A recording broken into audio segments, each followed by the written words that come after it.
बच्चों, आइए मैं फिजिक्स में एनसीईआरटी बुक्स का चैप्टर फर्स्ट का न्यूमेरिकल हल कराने चल रहा हूँ।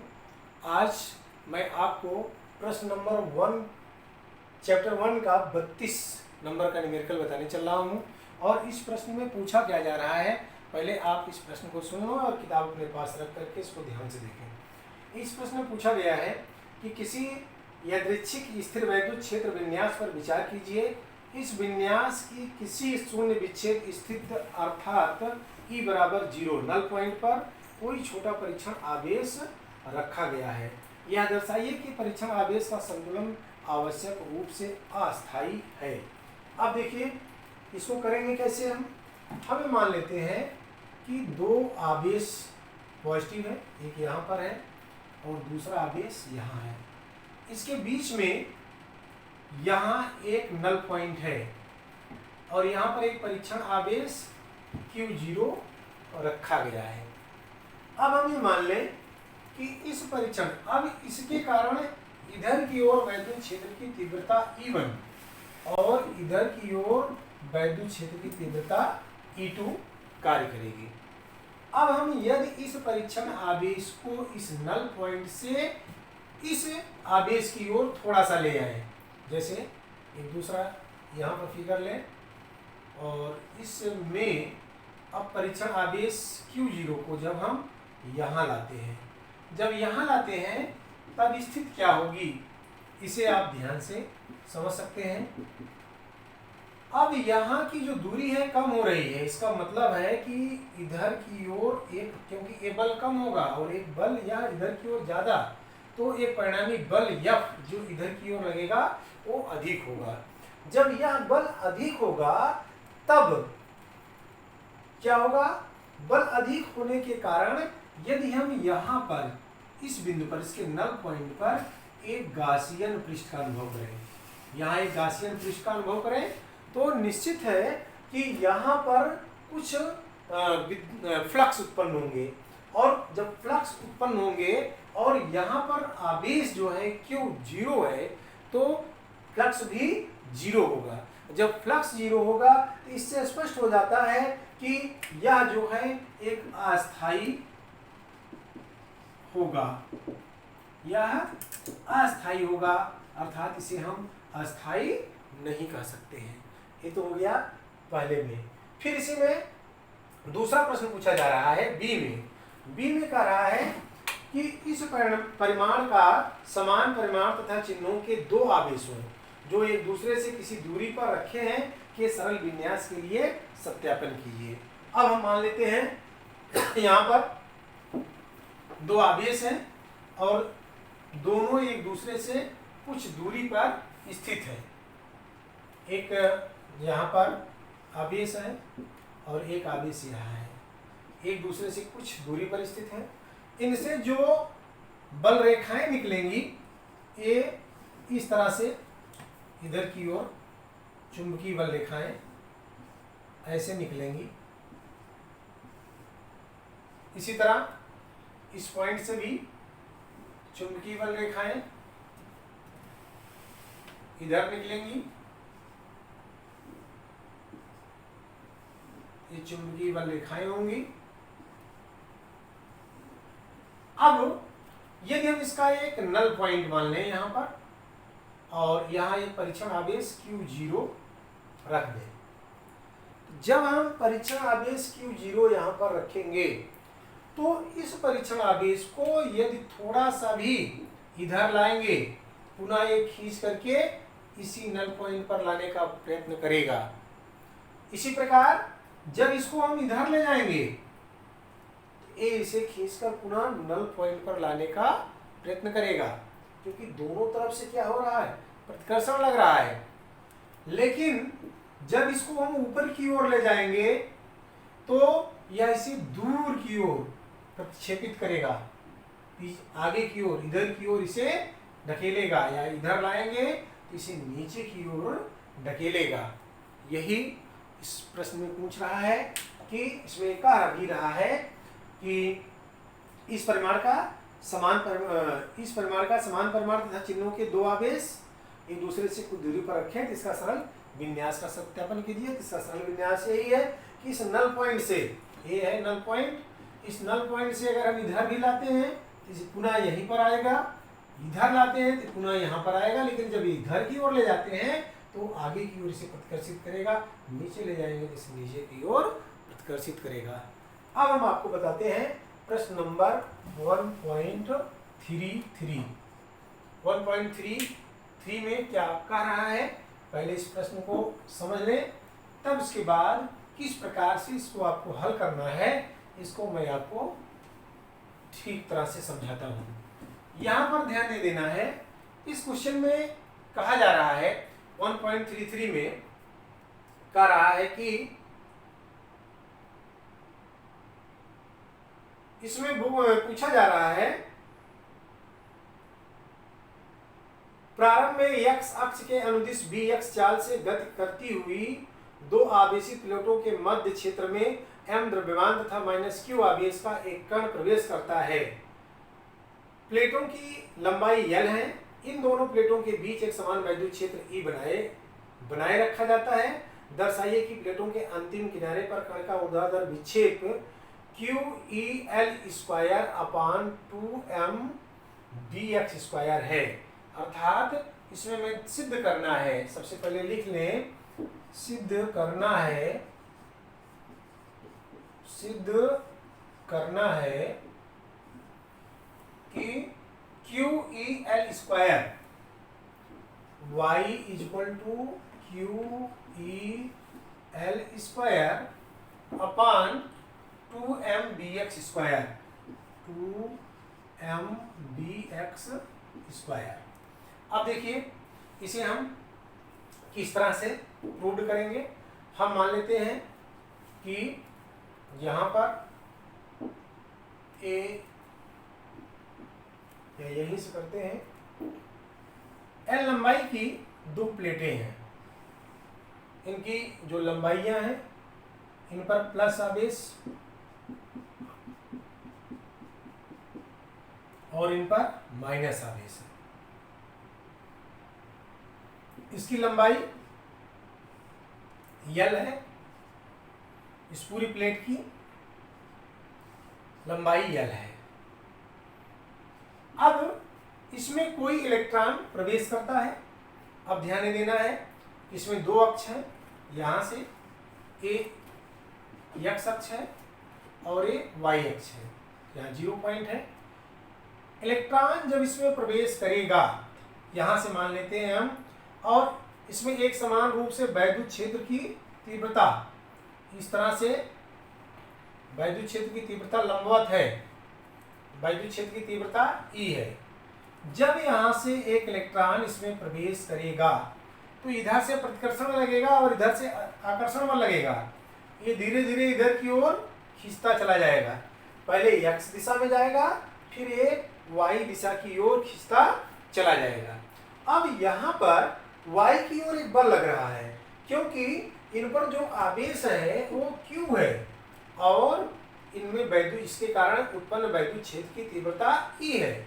तो यहाँ पर y दिशा में जो लगने वाला बल है Fy होगा Q × E। y दिशा में जो बल है Fy Q × E। अब ध्यान देना है कि हम जानते हैं F बराबर होता है m × A। तो यहाँ पर हम लिख सकते हैं Fy AY m × AY। अब इसको माइनस में रिप्लेस कर देंगे, यहाँ होगा m × AY Q × E। अर्थात हम इसमें लिख सकते हैं कि AY QE अपान m।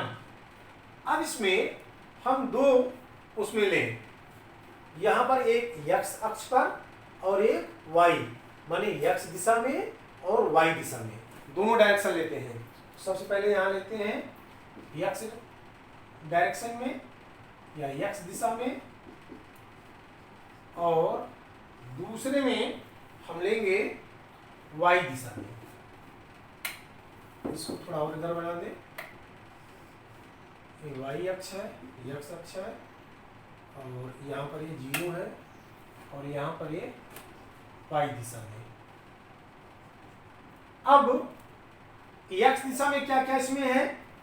x दिशा में ux बराबर होगा vx, क्योंकि यहां पर जो इनिशियल वेलोसिटी है वो ux है, लेकिन प्रश्न में कह रहा है कि जो vx इनिशियल वेलोसिटी से वो चलना प्रारंभ करता है, क्वेश्चन में कह रहा है।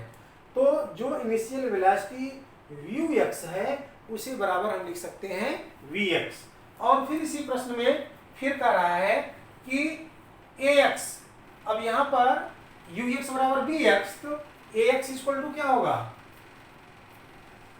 यहाँ ax इक्वल टू 0। क्यों? क्योंकि एक स्थिर त्वरण है, x दिशा में त्वरण स्थिर है, त्वरण में माने त्वरण शून्य है, तो स्थिर त्वरण से जो है तो ax इक्वल टू यहाँ पर क्या होगा? 0 होगा। फिर उसके बाद हम सूत्र लगाएंगे गति के द्वितीय समीकरण से, x equal to ax into T plus half, यहाँ पर हो जाएगा half ax T square, half ax T square. अब इसको हम यदि यहां मान लें इक्वेशन फर्स्ट और इसे मान लें इक्वेशन सेकेंड, फर्स्ट का सेकेंड में मान रखेंगे, यहाँ हो जाएगा x इक्वल टू ax बराबर 0, 0 into T plus half ax T square, तो x बराबर हाफ ax टी स्क्वायर। तो यहाँ पर हमें निकाल लेना होगा x बराबर, और दूसरा चीज इसमें दिया है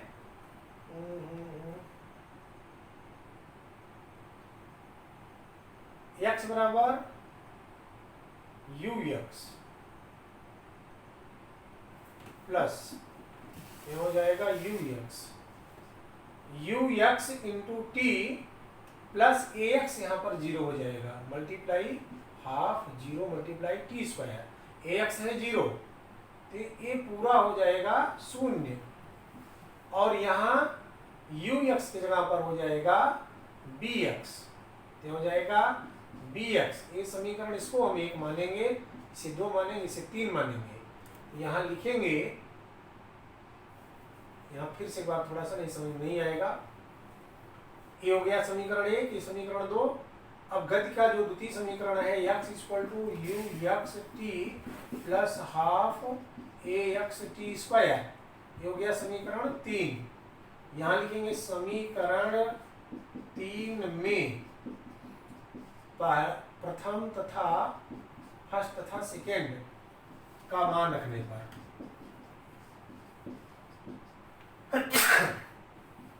मान रखने पर जब मान रख देंगे, यहाँ होगा x is equal to ux यहाँ पर bx into T plus ax यहाँ रख देंगे तो पूरा 0 हो जाएगा, तो यहाँ होगा x is equal to bx into T, तो t की जगह पर हम रख सकते हैं x अपान bx, यहाँ लिख सकते हैं या t is equal to x upon bx। ये तो हो गया x दिशा में।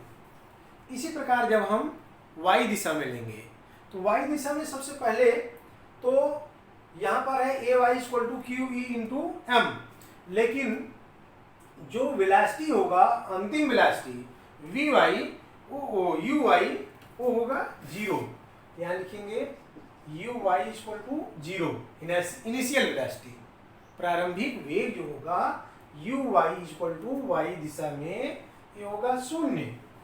अब इसके बाद इसमें यहाँ पर ay जो होगा, ay इक्वल टू, ay की गणना है किए हैं Q E upon M, Q E upon M. अब ध्यान देना है कि यहाँ ay की मान आया है क्यू ई अपान एम, और यहाँ है t बराबर x अपान bx। अब थोड़ा सा यहाँ ध्यान देना है अलग से, यहाँ पर हम ले लें कि y दिशा में चली गई दूरी, यहां लिख सकते हैं y दिशा में, जो कि सिद्ध करना है, y दिशा में चली गई दूरी, यहां लिखेंगे y बराबर गति के द्वितीय समीकरण से uy into T plus half A Y T square. अब यहां जो समीकरण प्राप्त हुआ है, क्योंकि ये 3 तक हो गया था, अब ये समीकरण ये 4 प्राप्त हो गया, और इसको हम ले लिए समीकरण 5 और ये ले लिए समीकरण 6। अब यहाँ लिख दिए समीकरण 6 में 4 और 5 का मान रखने पर, समीकरण 6 में 4 तथा 5 का मान रखने पर, मान रख दीजिए। समीकरण 6 है y equal to U Y T, तो यू वाई इक्वल टू 0 है, यहाँ हो जाएगा 0 multiply T plus half A Y की जगह पर हो जाएगा गुणे Q E upon M into T बराबर है एक्स अपान वी एक्स। अब ध्यान देना है कि जो एक्स दिशा में, एक्स अक्ष में चली गई दूरी है वो बराबर क्या है, यल है। तो यहां पर एक स्टेप और हम रख सकते हैं कि x इक्वल टू एल के। अब यहां जब x इक्वल टू यल रख देंगे तो जहां पर t है वहां पर हम रख सकते हैं l अपान वी एक्स का होल स्क्वायर। अब देखिए, अब यहां पर हो जाएगा y इक्वल टू, ये तो 0 हो गया, अब यहां हो जाएगा क्यू ई एल स्क्वायर, क्योंकि 1/2 2 नीचे चला जाएगा, क्यू ई एल स्क्वायर बटे 2m बी एक्स का स्क्वायर। यही हमें प्रूव करना था कि यदि एल लंबाई की कोई प्लेट हो और उस प्लेट के भीतर कोई इलेक्ट्रॉन जब प्रवेश करता है तो उसकी जो गति होगी x और y अक्ष दोनों पर होगी, x दिशा में भी होगी y दिशा में भी होगी, और x दिशा में जो उसकी पूरी लंबाई होगी वो l होगी, क्योंकि l लंबाई ये पूरा चल रहा है। या जैसे यहाँ पर क्वेश्चन में यहाँ लिए bx, तो यहाँ पर हम ux ना करके इसको अगर हम पहले से ले लें, क्योंकि x अक्ष की दिशा में l लंबाई चल रहा है, तो हम यहाँ लिख सकते हैं ul, यहाँ लिख सकते हैं ul बराबर vl, यहाँ हम ul लिख सकते हैं, यहाँ हम al लिख सकते हैं, यहाँ हम bl, इस सब जगह हम l लिख सकते हैं। यहाँ पर अपने आप l अपान bx हो जाएगा।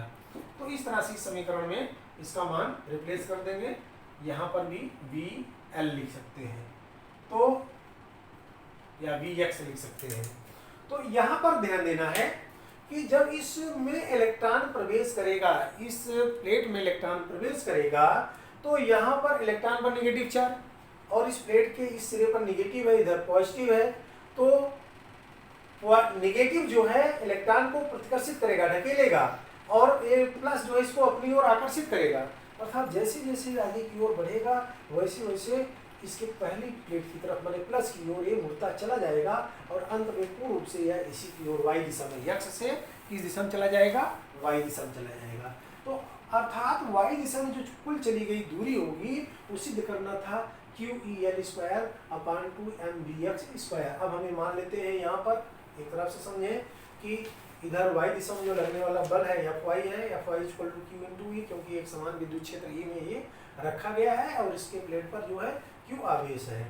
अब हम जानते हैं Fy बराबर होगा m इंटू ए वाई, जहाँ पर ए वाई इसमें उत्पन्न त्वरण है, m इलेक्ट्रॉन का द्रव्यमान है, m इंटू, अब इसमें मान रख सकते हैं m into A Y equal to Q into E, अर्थात हम यहाँ लिख सकते हैं पक्षांतर करके A Y equal to Q into E upon m।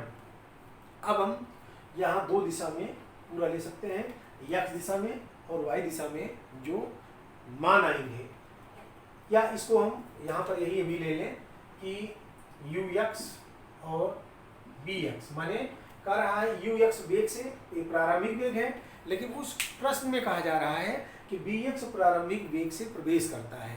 तो इनिशियल वेलोसिटी को हम यू एक्स मानते हैं, तो यहाँ पर यू एक्स बराबर होगा वी एक्स।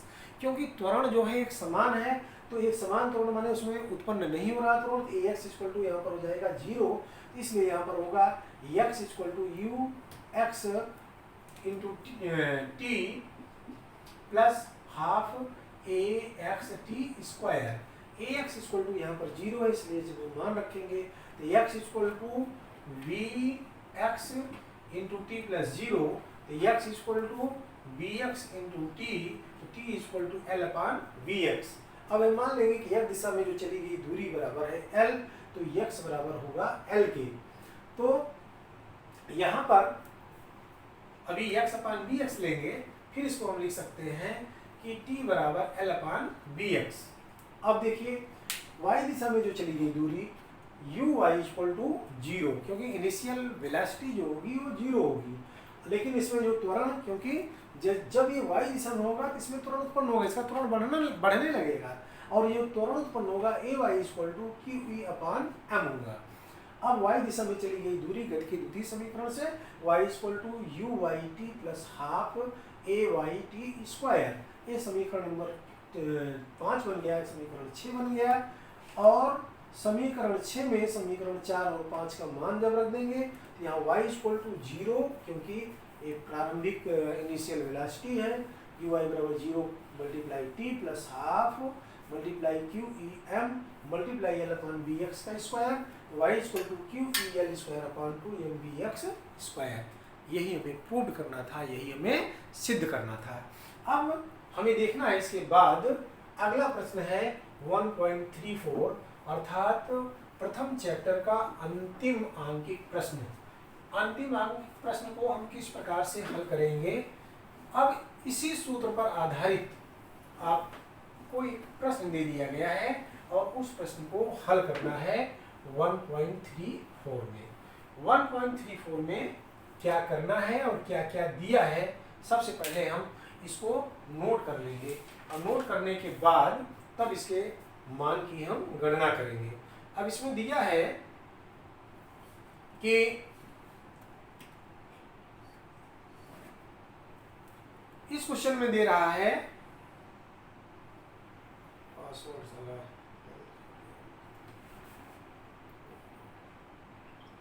क्वेश्चन में दे रहा है अभ्यास 1.33 माने 33 वाले प्रश्न में वर्णित कण की इलेक्ट्रॉन के रूप में कल्पना कीजिए जिसको Vx बराबर इसमें दिया है 2 × 10⁶। Vx इक्वल टू 2 × 10⁶ मीटर पर सेकेंड, और उसके बाद इसमें दिया है के साथ प्रक्षेपित किया गया है यदि 0.5 cm की दूरी पर रखी प्लेटों के बीच, यहाँ पर 0.5 माने y इक्वल टू 0.5 cm की दूरी पर रखी प्लेटों के बीच विद्युत क्षेत्र E का मान है E बराबर 9.1 × 10⁻² न्यूटन पर कूलम हो, तो ऊपरी प्लेट पर इलेक्ट्रॉन कहाँ टकराएगा, और E बराबर माने Q बराबर इसमें दिया है 1.6 × 10⁻⁻19 कूलम दिया है, और Me मीन्स इलेक्ट्रॉन का जो द्रव्यमान दिया है 9.1 × 10⁻31। अब kg, अब इसमें जो है हमें ज्ञात करना है L माने कितनी दूरी पर जाकर यह टकराएगा, अर्थात यहाँ हम लिख दें L इक्वल टू ज्ञात करना है। अब यहाँ पर जो दूरी है कि कितनी, जो इसमें y दिया है y बराबर 0.5 cm, यहाँ ध्यान देना है क्योंकि ए y जो है y दिशा में जो विक्षेप है, ए हमें निकालना है कितनी दूरी पर जाकर टकराएगा, ए व्यास है, इसका आधा इसकी त्रिज्या हो जाएगी 0.5/2।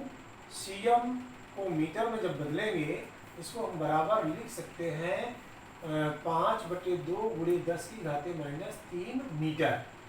5/2 गुणे 10⁻³ मीटर इसको लिख सकते हैं।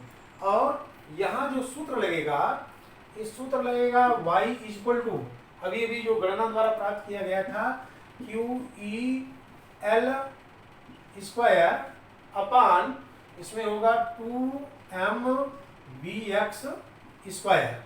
ज्ञात क्या करना है? L।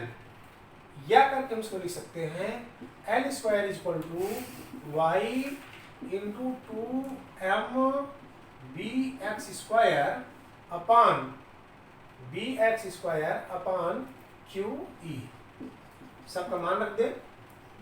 यहाँ लिखने पर L square equal to y है 0.52, यहाँ लिखेंगे 5 मल्टीप्लाई 10⁻³ अपान 2 मल्टीप्लाई E का मान है 9.1 मल्टीप्लाई 10⁻², अब फिर मल्टीप्लाई 1 मिनट, y का मान है 5, फिर 2 multiply 2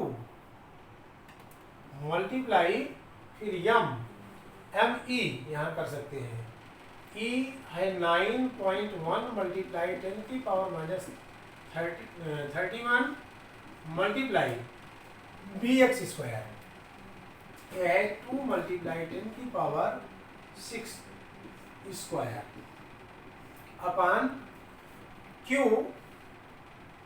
multiply 1.6 multiply 10⁻19 multiply Vx square अपान में QE का मान है 9.1 मल्टीप्लाई 10⁻²। अब ध्यान दें, यहाँ 9.1 से 9.1 कैंसिल, यहाँ 2 से 2 कैंसिल, अब यहाँ पर बचा है 1.6। अब यहाँ ध्यान दें थोड़ा सा, यहाँ 5 मल्टीप्लाई 10⁻³ है और यहाँ पर जो बचे हैं उसको लिख लें हम। 31 में 3 जोड़ेंगे तो 34 हो जाएगा। तो L square equal to 5 multiply 10⁻³ multiply 2 multiply 10⁻6 का स्क्वायर अपान, यहाँ बच रहा है 1.6 मल्टीप्लाई 10⁻19 है और यहाँ 10 है तो 2, यहाँ हो जाएगा 10⁻17। यदि हम इसको 16 कर दें तो यहाँ 10⁻18 होगा। इसे हम लिख सकते हैं 5 मल्टीप्लाई 10⁻34 अपान 16 मल्टीप्लाई 10⁻18 मल्टीप्लाई 2 मल्टीप्लाई 10⁻6 का स्क्वायर। अब ध्यान दें, यहाँ पर यदि हम L बराबर ले लें ये रूट में आ जाएगा, या इसको हम यहाँ L बराबर लिख दें तो पूरा मान आ जाएगा रूट में। जब ये रूट में आएगा तो सबसे पहले तो 5 का रूट निकालेंगे, 5 का वर्गमूल निकाल लें, यहाँ पर हो जाएगा एक ही संख्या है।